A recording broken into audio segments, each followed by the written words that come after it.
Hey everyone, welcome. Thank you so much for coming today. We're going to go ahead and get started just to stay on our schedule. I'm Abigail Andrews. I'm the director of the Center for Comparative Immigration Studies at UC San Diego. And it's really great to be able to welcome people to our UC Zoom book talk series. This is part of an ongoing series, so stay tuned for our other talks. And today, I'm really excited and honored to welcome Ragini Shah, who is a lawyer, immigration advocate, and clinical professor of law at Suffolk University. I think most notably for the current moment, she established the Immigrant Justice Clinic that has worked closely with community-based groups to help immigrant communities enforce rights through organizing, and also just providing a lot of different kinds of assistance around immigration law, immigration enforcement, immigration rights. But our topic today is actually Professor Shah's book, which just was released last year in 2024 by the University of California Press, called Constructed Movements, Extraction and Resistance in Mexican Migrant Communities. And I want to pitch that the book is free and open source at the University of California Press. I'm going to put a link to the book in the chat. So if anyone wants to access the book, it's a really, really interesting account of how migration is extractive and how organizing on the Mexican side is sort of designed and people engage in it to build alternatives to this extractive process and cycle. So without further ado, I want to turn over the floor to Dr. Shah. Thank you so much for taking the time to share your book with us. And thanks to those who are attending. We will also be recording this talk and making it available on Zoom. We do have a pretty big audience. I'm sorry, on YouTube. So we have an audience who will probably watch after the fact. So thank you so much for joining us.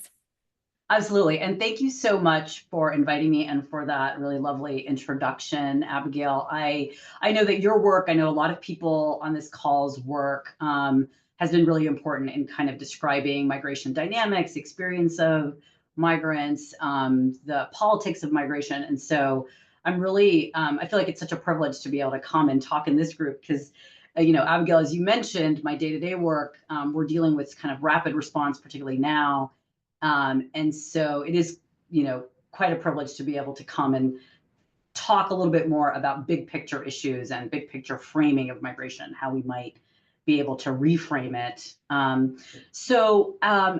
As Abigail mentioned, the primary kind of insight of the book is that migration is extraction. I'm just going to start sharing slides, and please. Yeah. So we're seeing your notes this time. Oh, you are seeing my notes. Okay. You do what you did the last time. Sorry. Oh. Sorry. Sorry about that. Let me see if I can find the right thing to share. Let's see. Is that better? Yes, thank you. Okay. Okay, awesome. Sorry about that. You'd think I was really well versed in Zoom already, but at any rate, so as Abigail mentioned, the primary insight of the book is that migration is extraction. And I'll say a little bit more about what that means, but I did want to say a little bit about where that insight came from. And that is that I did interviews in 4 different Mexican communities over the course of about 5 years. And these are a really diverse range of communities, from the Mixtec community in Oaxaca that I know Abigail and others probably have experience with as well, the Tlaxcaltec community in Tlaxcala, and the Nahuatl-speaking community in Puebla. And then in Tabasco, a community that did not as strongly identify as indigenous. So it's a really diverse group of communities. But what I was finding in the stories was there's very similar patterns across all of the communities in terms of what was making them leave, where they were ending up in the United States, sort of what were the conditions of the work that they were doing in the United States, and then also the impact of migration, not just on individual families, but on the communities as a whole. And so, although I went to really try to understand a little bit more about migrant decision making, I actually came away after that, 5 years of research, understanding migration more at the community level, understanding it from the perspective of family members that are left behind, organizers, et cetera. And so that, I have to say that the experience really changed my understanding of migration as well. Um, so migration as extraction is really this idea that the entire migratory process, particularly when we are talking about migration from Mexico to the United States, is an extractive process that's created by a set of Mexican and U.S. policies, and also the interventions of international institutions like the International Monetary Fund, that create a set of conditions in which migration is necessary for survival. It sets it up so that people are easily exploited as labor in the United States.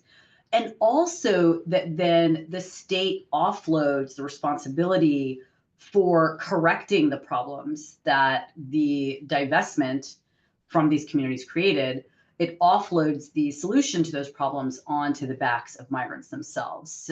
So it's definitely building on the work of other scholars that have talked about extractivism, people like Mina Navarro, people like Veronica Gago.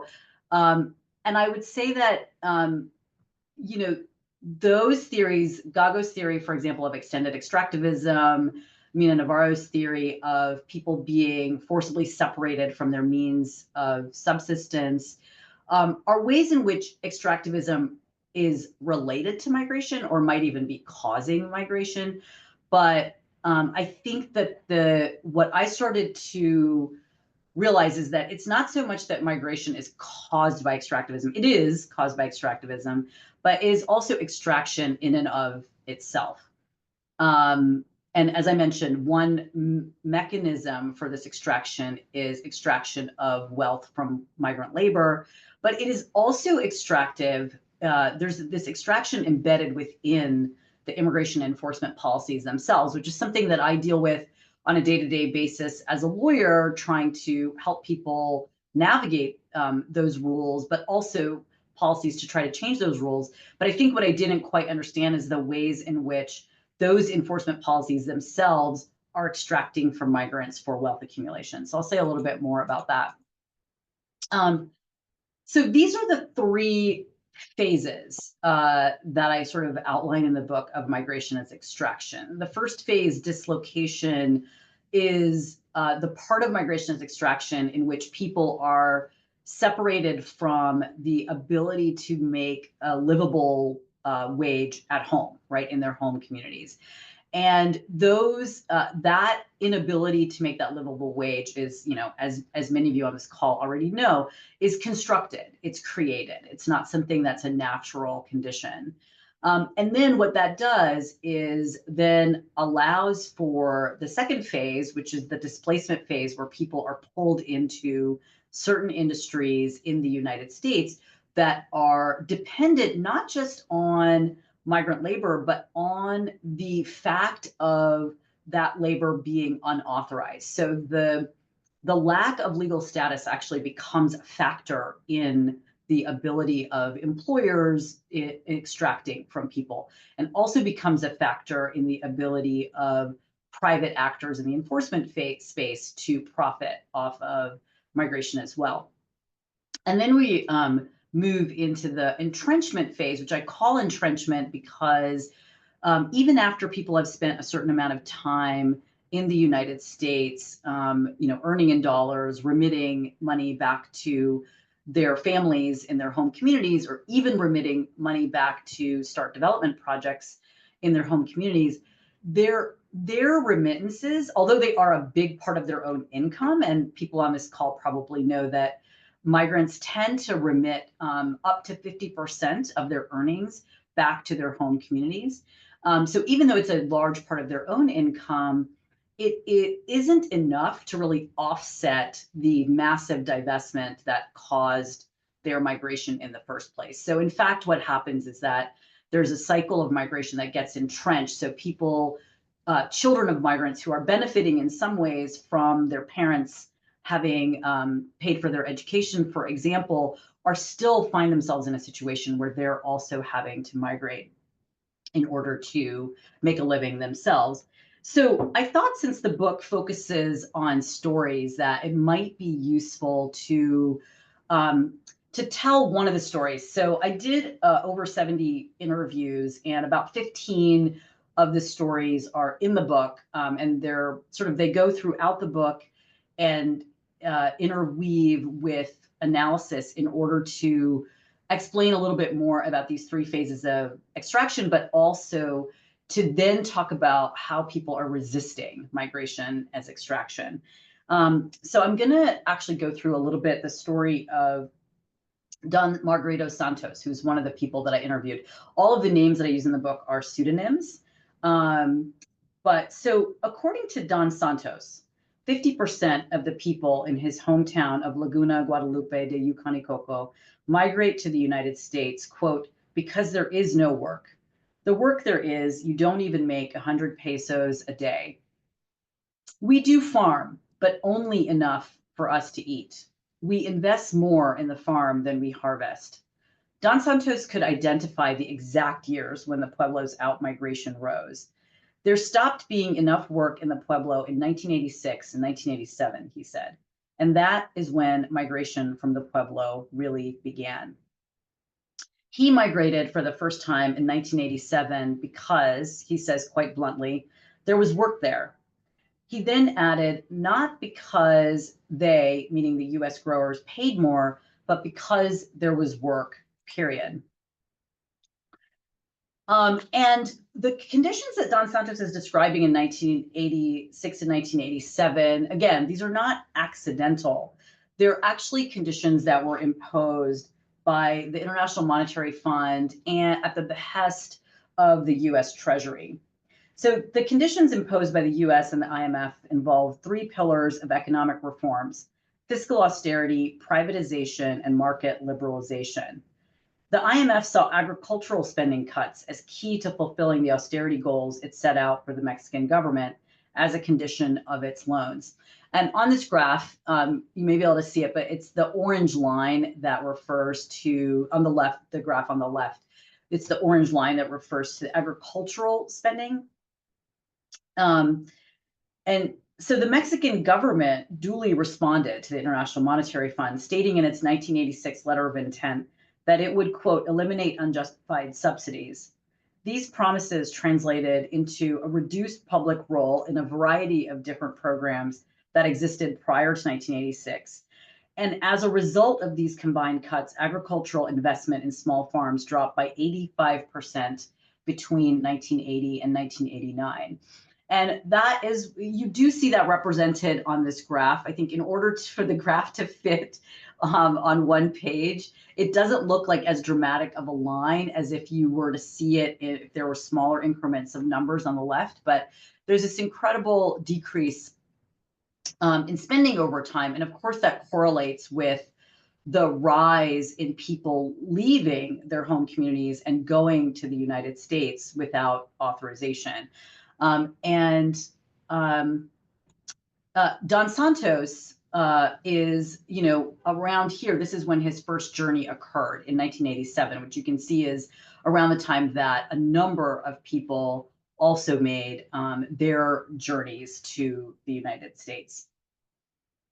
And so then we move on to the second phase of migration as extraction, which Don Santos experienced after he entered the United States. He found it very easy to find work. However, he described the conditions of his workplace this way: we were treated like slaves. We began working before the sun rose, and you could not take a break.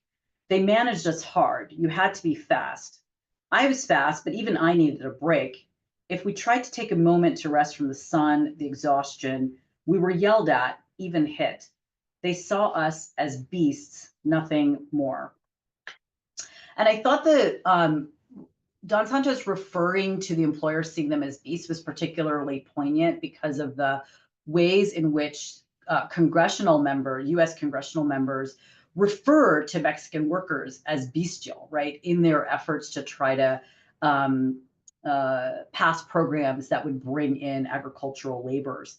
And one of the ways in which I think the part of migration as extraction that's about the enforcement policies plays out is in employer sanctions. So, as you all probably know, US immigration law ostensibly prohibits employers from hiring those who are not authorized by the US government. But there is no concomitant prohibition against employees working without permission, though a person could become ineligible for certain immigration benefits if they work without authorization. The history of the employer sanction law, along with its current implementation, demonstrates that it is designed as imagecraft, giving the appearance of deterring migration while actually seeking to control migrants and facilitate exploitation. And as an example of that, the US Congress first considered a bill sanctioning employers who hired unauthorized workers in the 1950s. And at that time, lawmakers from Texas were the most vocal and effective opponents of the bill, understanding that it would have an outsized impact on agribusiness in that state. And the lawmakers from Texas managed to pass what was called the Texas Proviso, which exempted employers from any sort of sanction if they were employing people without authorization. By taking employment out of the statute's reach, the new law served as carte blanche to employers seeking to hire unauthorized workers and could not have been better suited to growers' needs. So, of course, today we do have an employer sanction law in place, and so employers do face monetary sanctions, even criminal penalties, if they are found to have been hiring people who lack authorization to work in the US. But there's still very little enforcement of that law. And in fact, in the majority of situations where immigration enforcement agents carry out a workplace raid, for example, the brunt of those raids fall on the workers and not on the employers. But of course, and so even as these enforcement measures have increased, the border enforcement measures had an interesting impact on the people that I interviewed. So Don Santos, he made his first trip, as I mentioned, in 1987. And that trip he described as being very easy. So he says, a friend of mine invited me and I crossed the border with him. We did not use a coyote. My friend knew the way. We arrived in Tijuana. From there, it took us a few hours to walk, and we were both there for 6 months. His second journey was in 1988. The second time, he said, I crossed alone. I learned the route, and it took me one day walking, nothing more. That, of course, changed over the next decades, and Don Santos continued to migrate as this more porous border became more hardened. And he said it was in 1994 when it started to get more difficult. That year, Don Santos convinced his employer to sponsor him for an H-2A visa. However, in 1995, he returned to the US without authorization, this time paying coyotes to help him navigate the new border enforcement measures. His journey in 1995 was more difficult than his trips in the 1980s. He was arrested once and sent back across the border, but was able to successfully enter the United States on his second try. So what this suggests, and again, I mean, this is, obviously this is a little bit of time ago, but what this suggests is that in the 1990s, as border enforcement spending was starting to increase, there was an evolution of from extracting from migrants as workers to a new form of extraction from migrants, and this time through the kind of private profits that could be made through border enforcement spending. And one of the most interesting things that I found in my research is that, a lot of the people like Don Santos who migrated, by himself, back and forth, he continued to migrate until about 2008, which is about at the end of this line that's on this graph. And so border enforcement spending had really ratcheted up by then. There were a number of policies that were in place that meant that, ostensibly people were going to be criminally prosecuted for seeking to enter the country without authorization. This is even before the zero tolerance policies of the first Trump administration. But in fact, a lot of people like Don Santos were continuing to be able to make it into the United States. So what that suggested to me is that the increase in border enforcement spending wasn't designed to prevent everybody from entering, but it was designed to prevent some people from entering. And so um, Don Santos is part of a trend, particularly in migration from Mexico, where there were very high increases in the number of people entering the country without authorization up through the year 2000. And then really starting in 2004, you start to see a decrease in the number of people entering from Mexico in particular. Now, of course, there is a rise during that time of people entering the US from Central America and other parts of the world. But one of the things that's interesting about the demographics of that migration change is that there's a reduction in the number of single men migrating, and there's an increase in the number of families with children migrating. So you see this increase in spending, even as you see a decrease in the number of people who are actually seeking to enter without authorization. And so one of the ways that I talk about that in the book is that this is an example of expanding the extraction of migration, expanding it into this area of immigration enforcement, because this is also precisely the time when when private industries started to enter into border enforcement. And so it became a very lucrative industry.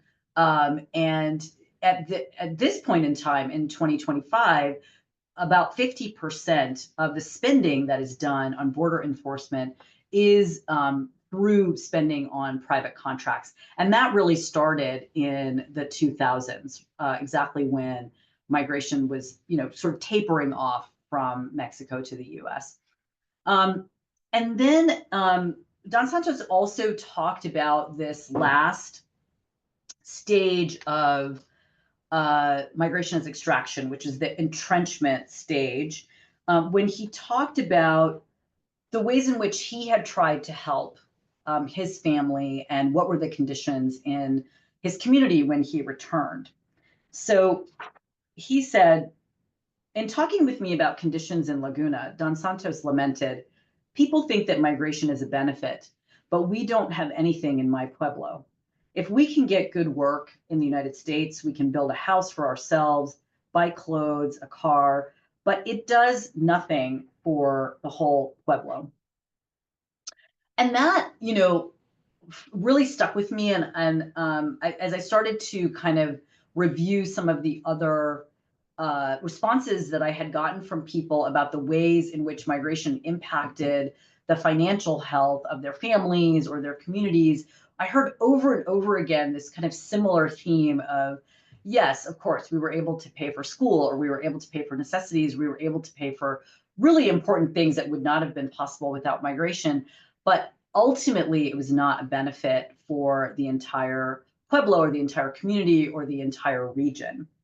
And at this time, Don Santos was actually one of the people from a community that was able to participate in a program by the Mexican government called Tres por Uno, where the Mexican government agrees to invest at 3 times the amount that a group of Mexican migrants who come together and created a hometown association invest. So, for example, Don Santos and his neighbors, they created a hometown association that then invested a certain amount of money in a project. In his case, it was an irrigation project in his hometown. And they applied for the Tres por Uno project, were accepted. And what that meant was that there would be 3 times the migrants' investment in by the Mexican government in that irrigation project. So the investment would come from the national level, the state level, and the municipal level. And there were all kinds of problems with that, sort of politically, and I'm happy to get more into that in Q&A if people are interested. But the other thing that was really important about that program is that although it's really touted as very innovative by a lot of economists, but the Mexican government really doesn't invest very much money in this program. So Rodolfo Garcia Zamora has studied Tres por Uno in depth, and he pointed out that in 2006, the Mexican government spent about 15 million pesos on Tres por Uno for the entire year, which he compared to Mexican migrants who were remitting in that same year 62 million pesos a day. So what that translates into is that the entire amount that the Mexican government is spending on Tres por Uno, it doesn't even approach 10% of the amount that Mexican migrants are sending back to their families. And so, as you can imagine, with this, so many different sort of dynamics of extraction coming at these communities, there is, of course, resistance in these communities. And so the last thing that I wanted to talk about is the resistance in the migrant communities and how that informed some of the ways that I started to think about what could be done about immigration policy, particularly as somebody who's a lawyer and thinks a lot about immigration laws. Seeing the ways that all of this happened and seeing the resistance, again, really sort of changed the way that I think about immigration policy. So the resistance in these communities is described in chapter 4 of the book. And one of the groups that I sort of observed and talked with members of a lot is called the Frente Indígena de Organizaciones Binacionales, or the Indigenous Front of Binational Organizations, which is an organization of people from the state of Oaxaca. And I know Abigail has done a lot of work on their work in the United States. And they did start organizing in the United States, and then they took a lot of that experience back to the home communities in Oaxaca. And that's where I sort of saw some of the work that was happening there. So by 2013, when I visited and talked with members of FIAB, FIAB's work had expanded to encompass 3 really main strategies, including gaining access to information, campaigns to demand more state resources, and the creation of what they called autoempleo, or the community-created employment, so alternatives to having to migrate for employment. Their analytic framework is known as the right to stay home. So this sort of like in some ways, an answer to the right to migrate, this idea that you should have a right to make a living in your home communities. And that framework was mirrored in calls by another organization, which the acronym of which is CAFAMI, which is the Center for Attention to Indigenous Migrant Families in Tlaxcala. And both organizations really saw their work as seeking to make migration in a choice by investing in local sources of income, repairing the economic and emotional damage wrought by migration, as well as calls to the government to really see their communities fully, as opposed to just sort of seeing them as pawns in a larger economic game. So the strategies that they used to combat the 3 parts of the cycle of migration as extraction were a return of resources, right? Returning the resources that had been divested from these communities. There's a lot of activism in these communities to try to get resources from the state for things like irrigation, for things like infrastructure, for things like housing, et cetera. And their answer to the displacement into exploitative labor in the United States is creating local forms of income generation. And they had some really interesting structures, cooperative structures, that I think tried to get out of this form of wealth accumulation that is really capitalist in nature. And then they were sort of combating, particularly in Tlaxcala, where a lot of the people that I interviewed were women who had been left behind, and whose male partners or siblings or parents had migrated to the U.S. They were really trying to repair the emotional damage, what one person called family disintegration, by formulating ways in which people could connect. And they had some really inventive ways of doing that. And so, as I mentioned, seeing all of these strategies and seeing the ways in which migration as extraction operated really did lead me to think about the work that was being done in these communities as abolition democracy, and also the as a way of thinking, one way of thinking about how we in the United States could respond is through abolition as well as reparations. So I'll just say a little bit about abolition democracy, because I know that we might be running out of time. But so the work in migrant communities exemplifies abolition democracy. Coined by W.E.B. Du Bois, as I know many of you probably know, in the context of the abolition of slavery, abolition democracy is understanding that the true abolition of a harmful institution like slavery can only be accomplished with the creation of new institutions, such as those that provide people with the economic means for their subsistence, educational access, and political rights. And in terms of this, some examples of what I saw in Mexico, one example of new institutions being built is the reclaiming of historic Mixtec asambleas, or direct democracy forms of governance in Oaxaca, that allowed for broad participation by community members in decisions about development priorities. Now, I'm not saying these asambleas are not without their issues. Women had to advocate for their participation in these asambleas.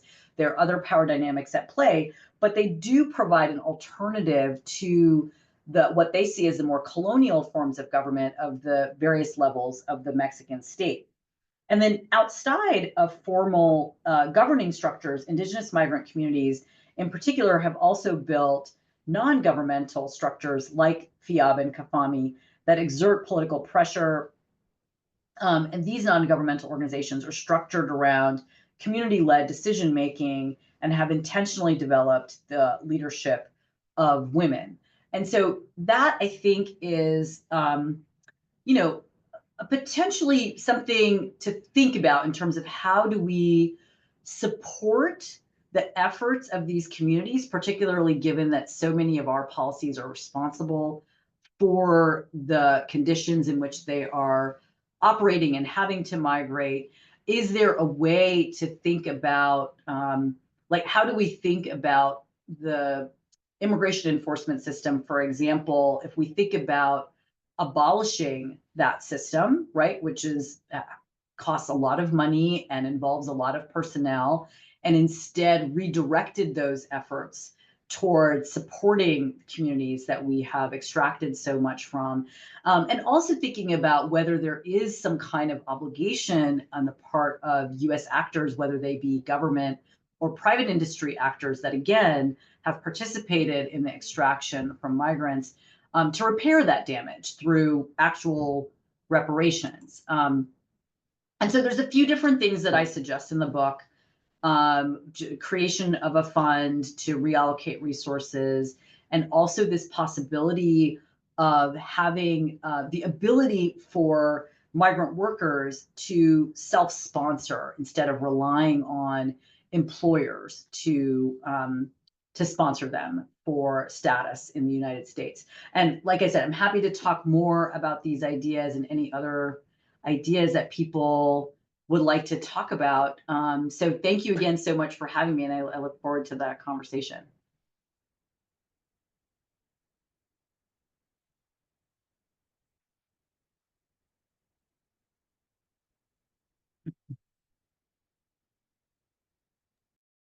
Neil, are you there? Oh, hello. Ragini, thank you so much for your talk. Hi, everyone. My name is Neil Gong. I'll be filling in to help out with the Q&A. I believe Abby is on the road, although maybe still listening here. So, Ragini, thank you for this Neil, fabulous... I was actually wondering if I could jump in with a question. Oh, yeah, I can't please. figure out the question. Start us off. The hand raising on my phone. And apologies for calling into the second part of the call. Thank you for the really interesting talk. I mean, I think there's so much to consider and think about here. And obviously, the current context, with Trump coming into office and mass deportation being kind of at the center of his agenda. Yeah, I think I have a lot of questions for you about how does that sort of reframe your way of thinking about what people are advocating for and can advocate for, and also sort of what, particularly what people might be able to advocate for in the face of forced removal and family separation. Thinking about FIO in Oaxaca, I think it's a really inspiring model conceptually, but then it kind of exists in this broader structural landscape where, fundamentally the sort of extractive capitalist system doesn't provide that many real opportunities for income for people in their home communities. So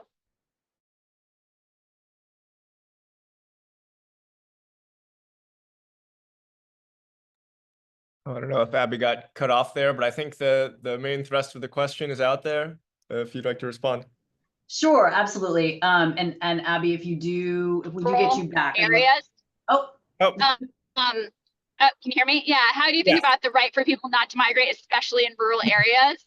And then the third question is just thinking about cartels, because cartels have in Mexico, many parts of Mexico have just become such a sort of imposing force on people's ability to remain in many rural areas. And how does that weigh into the picture that you're painting of the possibilities for resistance?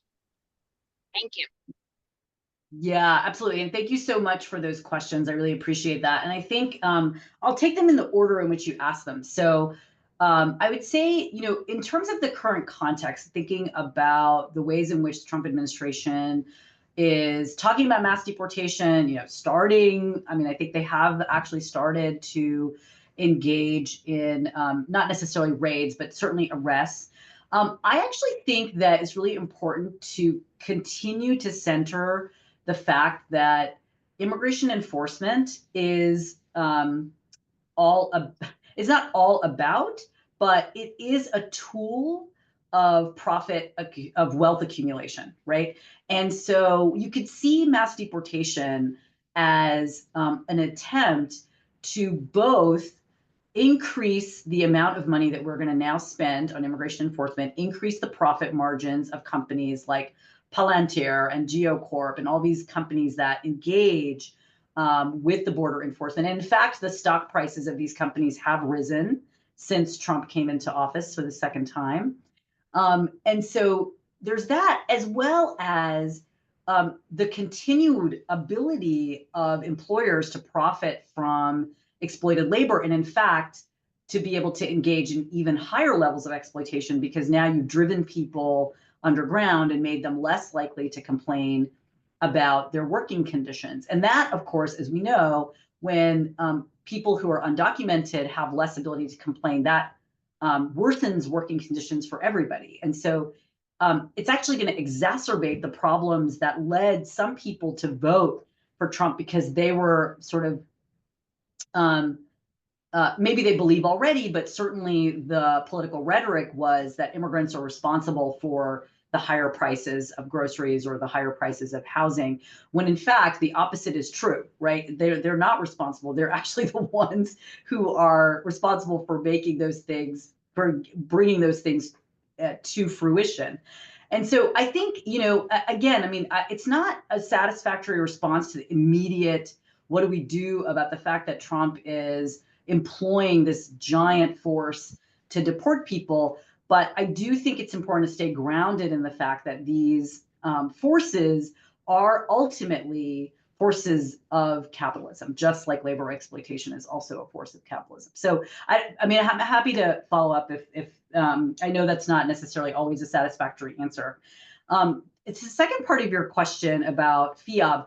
You did get cut off, so I hope I'm answering all of what you were asking about. But it's true that under capitalism, particularly the ways in which the Mexican government has adopted neoliberal policies, right, the neoliberal, extreme neoliberal version of capitalism that exists in Mexico, it's absolutely true that there's not a lot of ways in which people can make a living in places like in rural areas of Oaxaca and Tabasco, which is another region that I visited that was rural. Tlaxcala and Puebla were a little bit more small towns, not quite as rural, but that's why I think that we really need to think about abolition. I don't know that smaller reforms are really going to provide the kind of wealth redistribution that's needed in order for it to become a little bit more sustainable to make a living in these rural areas.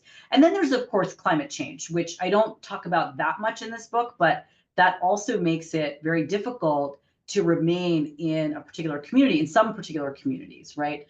And so then the question becomes, okay, how do you make it sustainable for people so that they can actually think about their own choice about where they're going to move to, as opposed to being pulled into a current. And that's not to say that migrants don't have agency. I mean, certainly all of the people I talked to were making decisions about where they were, whether or not they were going to leave and where they were going to go.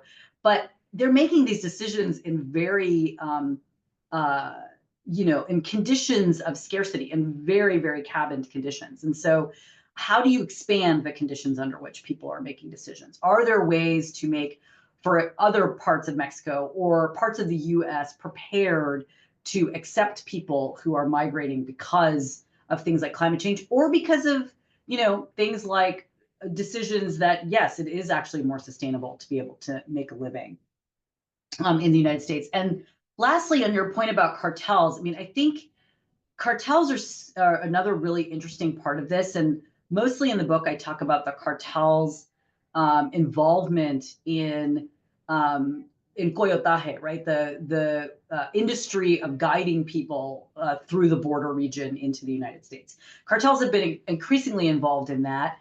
But as you point out, Abigail, they are also increasingly involved in rural life. But again, I think that's because of this vacuum that has been left by the state. Now, again, this may not be the most satisfactory answer because that dynamic has occurred and we have the cartel sort of filling the gaps that are left by the state already. And so how do you reverse that, I think, is going to be more difficult than would you have been able to prevent that in the first place? But I think we still have to try to find ways to reverse that such that there isn't as much power for this sort of alternative organizations like the cartels. So that's what I would say to those three. But Christine's up next. Yeah, thank you so much, Ragini, for a very inspiring presentation of the migratory problematic.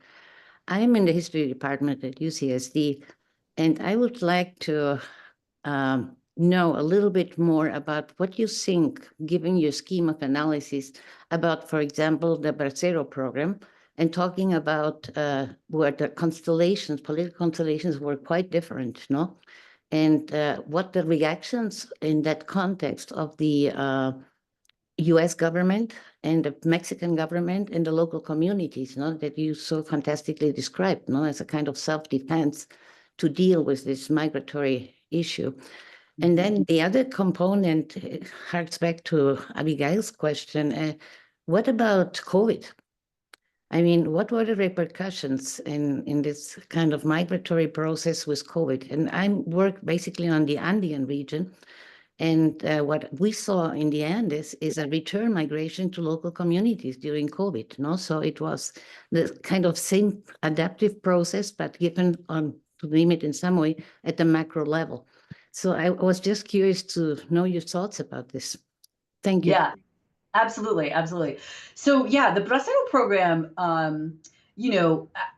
is actually one of the programs that when I started to look at it, and I did interview one person who was a Bracero, that is a program that I would say is kind of the prototype of colonial extraction of labor, right? Like you have a treaty between the United States and Mexico that is allowing for the importation of labor And it comes in the United States on the heels of a shortage of workers in the agricultural industry. And also in Mexico, it comes on the heels of the Mexican government trying to deal with the inability to really live up to the promises of the Mexican Revolution of 1910. Where the idea was that there was going to be large-scale agrarian reform, and that was going to, lift up the ability of people in Mexico to make a living. And the Mexican government actually entered into the Bracero Accords not super happily, but ultimately it allowed them to relieve some of the pressures of poverty in their country. And of course, in the United States, it allowed for the importation of these workers. But it sets up this colonial mechanism in which people are brought in really at the what's the right word, at the behest of the government, but they're also at the mercy of the employers. There's not if people complain about the conditions, they won't be allowed to come back. There's also this dynamic that happens during the Bracero program where there are massive raids, just like Donald Trump is promising now. And in fact, the language is exactly the same. So Joseph Swift, who was the commissioner of the Immigration Service at the time, used this language of invaders, even though these people were here legally, right? They were here as workers under this program. He used this language of invaders to go around, round people up, and then if he found people who were in the U.S. without authorization, there's a number of reasons why people, even though the program existed, people entered without authorization anyway, because maybe they didn't meet the requirements of being a bracero, or because in the state of Texas was not allowed to participate in the bracero program because of its history of enslavement. And so all of the workers in Texas were there without authorization. So Swift goes around, rounding up people, making it seem to the American public like, we're really doing something here. And then the result of that is that they send the people to the US border and turn around and legalize them as braceros so that they can come back. And so I think that there's a lot of that kind of similar dynamic that's going on in the ways in which the Trump administration is talking about mass deportation. He also then, out of the other side of his mouth, will say to growers in Michigan, "Don't worry, we're going to let your workers in," right? And so I'm not sure if I'm answering your question completely, but that's how I sort of see the Bracero program. And then in terms of COVID, so yes, it was true that a lot of people that I interviewed had actually returned to Mexico before COVID.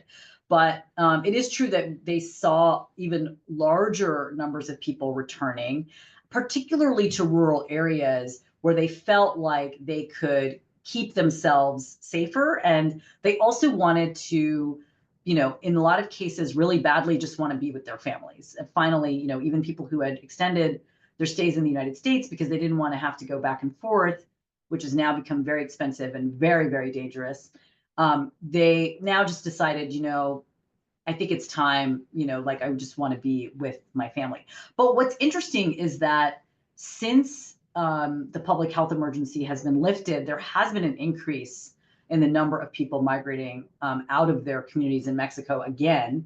And part of that is just because it did wreak, just like it did everywhere, COVID wreaked a lot of economic devastation in Mexico. And so we're seeing like essentially a resurgence of people leaving. Thank you, Ragini. Erin?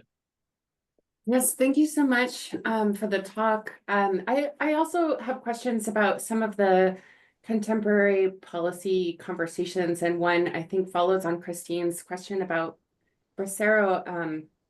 So I've been thinking about the H-2A visa program and how you see that it's not a treaty, but it's often discussed in policy conversations as an improvement over, a way of maybe providing more control over the conditions of labor.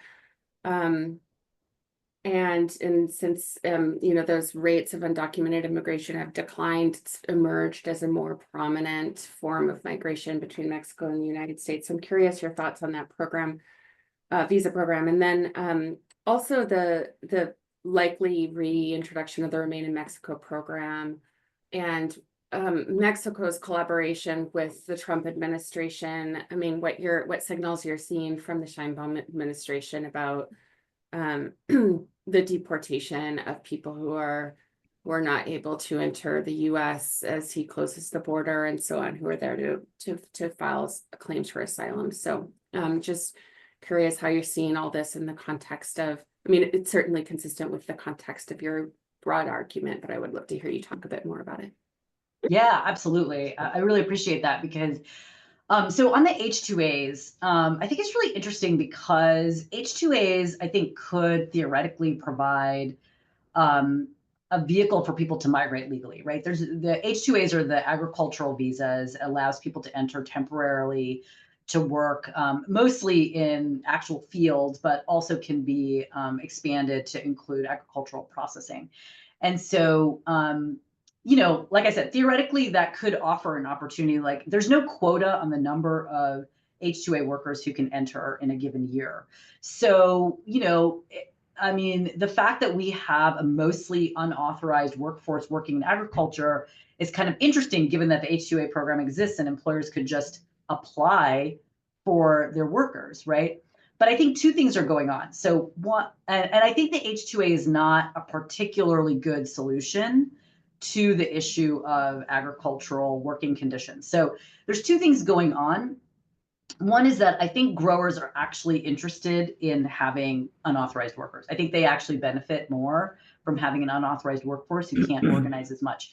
But interestingly, and I sort of alluded to this in Don Santos' story, you know, he went on an H-2A once, and what he found is that he felt like it was worse than being undocumented from his perspective as a worker, because now the employer, he had to stay with this employer. So, you know, he didn't have the freedom to move the way that he did if he was unauthorized. And so if the employer was engaging in, you know, extreme exploitation, he didn't have the ability to leave. And he also was very unlikely to complain, because if you complain under the H-2A program, you can be blacklisted. And so then you can essentially, employers know not to sponsor you again. So my response to this is, I think that there's another way of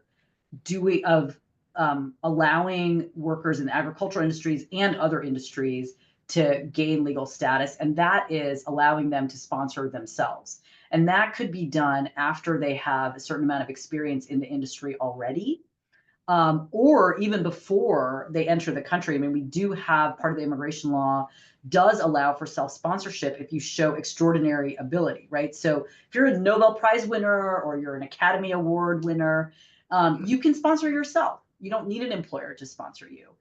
It's very clear that we're very dependent in the US on immigrant labor in certain industries. And so the idea that employers have to show that there's no US workers available, I mean, I think employers know that that's a fiction. I think even politicians know it's a fiction. The reality is that there's no US workers willing and able because the conditions are horrible and because they don't pay enough, right? And so, if migrants themselves could sponsor themselves, then I think that gives them a little bit more control over their status, and maybe could lead to improving conditions. And then on your question about Remain in Mexico, you know, I think Sheinbaum came out with a really forceful statement right away, you know, essentially reminding Trump that Mexico has already been collaborating with the United States quite a bit in deportation. And Mexico, of course, deports more people actually than the United States does. And a lot of those people are attempting to cross through Mexico into the US. I think I was hoping that she would be a little bit more forceful in opposing Remain in Mexico, but it doesn't seem like that's happening. It seems like Remain in Mexico will get reinstituted. And I think this speaks again to the colonial relationship, right? Like I think it's difficult because countries like Mexico do rely a lot on investment from the United States in things like their own enforcement systems and their own law enforcement systems. And so that then becomes very difficult. So again, I feel like disentangling that, part of it has to be about getting rid of these enforcement systems that cause harm and also create a kind of distorted relationship where a country like Mexico that, you know, could otherwise potentially have some bargaining power doesn't. Anyone else? If not, I'll ask a last. If I'm, Go ahead, Christine. Go if ahead. I may, Neil, I would like Ragini to address a little bit more of the ethnic racist component of the migration problem. You mentioned some indigenous organizations, not at creating a different front. And I remember vividly, we had in the history department graduate students who served as translators from Zapotec into Spanish and then into English. So there's a language component as well, not to this whole legal device, and also the kind of claims that you can make both in the U.S. and in Mexico, no? So it's not only a nation state governmental situation, but there's also the indigenous component to it, no? And nowadays also the Chinese component, no? I mean, you hear more and more Chinese coming through Ecuador, going to Mexico and then coming to the United States, no? Illegally, so. Right, absolutely. Yeah, and there's a number of different people from around the world who have decided to take this route, right? That's to Ecuador and then up through, eventually up through Mexico. And so in terms of the racial, yeah, so absolutely, I really appreciate that question because there's racialization going on in the US context as well as in the Mexican context, right? So in Mexico, there's racialization of indigenous people as backwards, as, you know, sort of not efficient. And part of, and this actually goes back to your earlier question about the Bracero program, part of the reason why the Mexican government was interested in the Bracero program is to sort of what they, in their words, quote unquote, modernize indigenous peasant laborers who they felt like were not engaging in the most efficient forms of communication. And of course, there's, you know, decades, maybe even centuries of policies in Mexico decimating indigenous culture, indigenous language.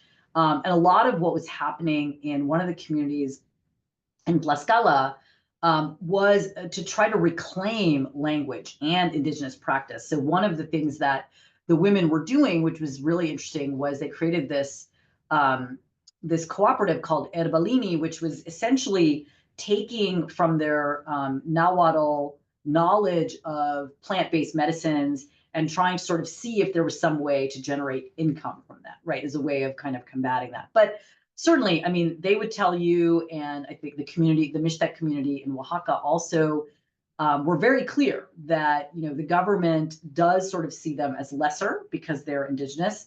There's a concerted effort to erase indigeneity in Mexico, this idea of mestizaje, everybody's mixed, everybody's Mexican. And then on the US side, there's race is embedded in all of the immigration policies, right? I mean, the Border Patrol was created on the heels of the Chinese Exclusion Act. And the Chinese Exclusion Act, of course, is an explicitly racist law excluding people from one nation. It's the first real federal immigration policy. And then the Border Patrol is created on the heels of that to enforce the preventing the entry of people from China, Japan, other parts of the world that by then were barred from entering the United States under the national origins quota. So there's, you know, and even in the modern era, although we don't have the explicit rules on the books, the ways in which who is enforced against is very clearly racially based. So you have, I mean, even now you're seeing that some of the people who are arrested by ICE in the last few weeks have been Navajo Nation members and Puerto Ricans, right? Who, what do they have in common with people who are migrants? Is like they're brown. So I think that the racial element is not only just a part of the extraction, but also has to be a part of the way we understand what needs to get done in order to support resistance. And then you had a second question. Sorry, I think I might have forgotten. It was about language, no, but it's very much connected to what you just said, no? Yeah. Yeah. Thank you, Ragini. Yeah, absolutely. Very eloquent. Yeah. Well, I'll hop in here, and then if others have questions too. So I was wondering, so as you said, we've never really even when we have laws in the books such that that the government could go after employers for hiring people who aren't authorized. We've never really seen that because the system's been set up essentially to help them exploit people. But I think I'm curious what you think, because we're in this very strange moment with Trump's version of populism where it's very unpredictable, right? He's threatening all these tariffs. Do you think it's possible that in fact we will see this sort of elevated use of E-Verify going after employers? And if so, how do you think that will play out for some of the kind of folks that you know? Yeah. So it's always hard to predict what an administration like the Trump administration will do. But I think just based on the last time that he was in office, and Thomas Homan was the acting head of Immigration, Customs, and Enforcement for a few years at least. And they did really say, we're going to really enforce workplace sanctions. But in fact, what they did is they engaged in these spectacular, which were very, very painful. I'm not saying that they weren't actually painful to people, but they also were spectacular in the sense that there was a lot of media attention and, created a lot of fear for everybody else.